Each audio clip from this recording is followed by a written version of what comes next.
Faisalabad A to Z news point की सालगिरह के मौके पर फैसलाबाद हेड ऑफिस में तकरीब का एहतमाम किया गया, जिसमें केक काटा गया और चैनल के आइंदा पॉलिसीज़ पर लाइहः अमल तय किया गया। तकरीब में मुख्तलिफ शहरों से नुमाइंदगान ने शिरकत की। टोबा टैक्सिंग से bureau chief Toba Mian Usman Jamil, district bureau chief Rana Umair, in charge नुमाइंदगान राना हमजा हुसैन, ब्यूरो चीफ फैसलाबाद राना शहबाज और दीगर नुमाइंदगान ने केक काटा और चैनल के लिए नेक तमन्नाओं का इजहार किया। इस मौका पर CEO सामा मिर्जा का कहना था कि इंशाअल्लाह आइंदा मजीद बेहतर तरीके से अवामी मसाइल को उजागर किया जाएगा। A to Z news point से बात करते हुए इनका मजीद कहना था। बिस्मिल्लाहिर्रहमानिर्रहीम, अस्सलाम वालेकुम। A to Z news point के प्लेटफॉर्म से मैं हूँ आपके मेज़बान सामा मिर्ज़ा। आज A to Z news point को तकरीबन 1 साल कंप्लीट होने पे एक बहुत ही खूबसूरत पार्टी का अरेंज किया गया था, जिसमें A to Z news point के जो वो स्पॉन्सर्ड है, जिनकी वजह से A to Z news point कायम है और वर्किंग कर रही है, वो भी मेरे साथ मौजूद है। उनसे भी बात करेंगे, उनका भी क्या कहना है। तो इंशाल्लाह हम आज से ये अहद करते हैं कि हम A to Z news point जो है मज़लूम अवाम की आवाज़ बनेगा और उनके मसाइल को उजागर करने के लिए हर मुकम्मल कोशिश करेगा। A to Z news point में एजुकेशन के रिलेटेड भी प्रोग्राम्स नशर किए जाएंगे, अवामी मसाइल के रिलेटेड प्रोग्राम नशर किए जाएंगे और पॉलिटिकल पर्सनस के ऑन अ फ्यूचर्स क्या गोल्स हैं, क्या उनके थीम्स हैं, पाकिस्तानी अवाम को लेके उनके क्या क्या मकासद है, उनके ऊपर मुकम्मल एक ब्रीफिंग प्रोग्राम नशर किए जाएंगे। इसी वाले से हमारे मियां उस्मान जमील साहब वो भी मौजूद है, उनसे बात करेंगे, उनका क्या कहना है अपनी टोबा की आवाम के हवाले से। जी मियां उस्मान साहब बताइएगा, A to Z news point के प्लेटफॉर्म से आप किस तरह वर्किंग को आप करेंगे उधर? इंशाअल्लाह ताला मुझे सामा भाई ने A to Z का ब्यूरो चीफ टोबा टैक्सिंग मुंतखब किया है। इंशाअल्लाह ताला अवाम के मसाइल को उजागर करने के लिए भरपूर कोशिश करेंगे और आप A to Z की तरक्की के लिए काम करेंगे। इंशाअल्लाह अवाम के जो मसाइल होंगे उनको उजागर करने के लिए काम करेंगे। अच्छा, इस वक्त हमारे साथ जो डिविज़नल ब्यूरो चीफ है उमैर साहब, वो भी मौजूद है। राना उमैर से हम बात करेंगे, उनके इस हवाले से क्या इंस्ट्रक्शंस है, क्या उनके गोल्स हैं A to Z news point को आगे लेके जाने के लिए, क्या कहना चाहेंगे। राना उमैर साहब, सबसे पहले आपका बहुत शुक्रिया आपकी आमद का।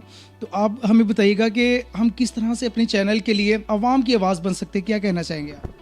जी अस्सलाम वालेकुम। सबसे पहले तो मैं A to Z न्यूज़ का शुक्रगुज़ार हूँ कि उन्होंने मुझे अपने साथ काम करने का मौका दिया और मुझे बतौर डिविज़नल ब्यूरो चीफ बनाया। इंशाल्लाह मैं हत्तल इम्कान जितना भी हो सके मेरे से मैं मज़लूम आवाम की आवाज़ बनूँगा। जिन लोगों के साथ कोई चलने वाला ना होगा उनके साथ हम चलेंगे। उसके अलावा जो लोग बेरोज़गार हैं, उनको नौकरी वगैरह नहीं मिल रही है, ठीक है, और जो पढ़े लिखे नौजवान हैं उनके साथ इंशाल्लाह शाने से कंधा मिला के शाना बिशाना चलेंगे इंशाल्लाह, जिससे बेहतरी आएगी और आवाम में एक नई रूह उजागर होगी। जी, इस वक्त हमारे साथ शेख रमज़ान साहब भी मौजूद है, जिनसे हम बात करेंगे, जिनका क्या मोटिव है इस हवाले से, क्या कहना चाहिए। शेख साहब कैसे हैं आप? आपकी आमद का बहुत शुक्रिया। A to Z news point के ग्रेड को बेहतर करने के लिए, अवामी मसाइल को उजागर करने के लिए क्या गोल्स है आपके पास?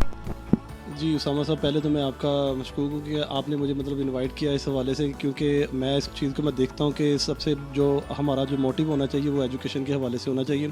और पिछले दिनों आपने जो मतलब जो भी फंक्शन अटेंड किए, जो मुनफरद किए, जो भी आपने इसको देखा, जिस लिहाज से भी आपने लोगों में एक उजागर किया सीन, वो बड़ा अच्छा था। और इसके हवाले से मतलब एजुकेशन जो है वो एजुकेशन टीम जो है वो हमेशा आपके साथ रहेगी और कोशिश यही रहेगी कि इंशाल्लाह ताला देखें कि हर चैनल जो है वो सनसनीखेज़ अपनी न्यूज़ को बनाने के लिए वो ऐसी चीज़ें दिखाता है जिसको कि मतलब कोई एजुकेशन के हवाले से कोई सपोर्ट नहीं होती, ठीक है।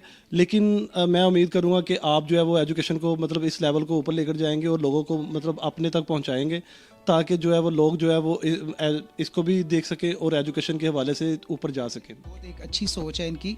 अच्छा, आपको बताते चलें कि जो लास्ट टाइम क्रिकेट मैच गुजरा है, उसमें एक तबसरा निगार जो तबसरा कर रहा था, वो बता रहा था कि इंडिया के अंदर जो मैच देखा जाता था, उसके अंदर जो आने वाली कमर्शियल्स थी वो ये होती थी कि इंडिया के अंदर फ्रीलांसर्स की तादाद बढ़ाई जाए, IT को जो है अप्रोच की जाए और डिफरेंट किस्म के फिनेंशियली सपोर्ट्स करने वाले प्रोजेक्ट जो है स्टूडेंट्स के साथ शेयर किए जाते थे।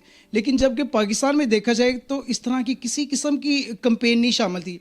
पाकिस्तान की आने वाली जो हर कमर्शियल या तो कोई बेबी सोप की होती थी, या कोई क्रीम की होती थी, या किसी भी किस्म की अदर प्रोडक्ट्स जिनका फ्यूचर के लिए, उन स्टूडेंट्स के लिए, उन नौजवानों के लिए कोई स्कोप नहीं है। क्या हमारा मोराल या हमारी सोच इन्हीं चीज़ों तक अभी रह गई है?